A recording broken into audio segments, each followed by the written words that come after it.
નમસ્તે મિત્રો, welcome back to pre class. આજે આપણે આપણા રાષ્ટ્રીય પુષ્પ એટલે કે કમળ વિશે કેટલીક રસપ્રદ માહિતી હિન્દી અને ઇંગ્લિશમાં જાણીશું.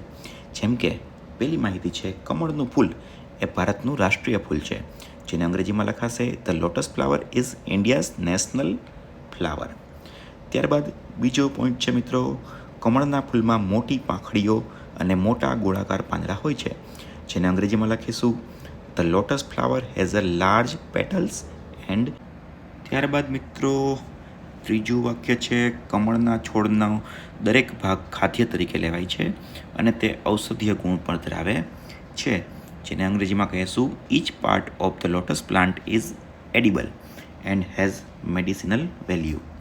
ત્યારબાદ મિત્રો છે, કમળને પવિત્ર માનવામાં આવે છે, તેનો ઉપયોગ હિન્દુ મંદિરો અને તહેવારોમાં થાય છે, જેને અંગ્રેજીમાં લખીશું it is considered Holi and is used in Hindu temples and festivals.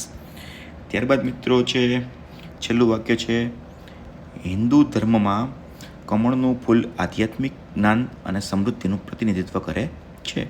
In Hinduism the lotus flower represents spiritual enlightenment and prosperity.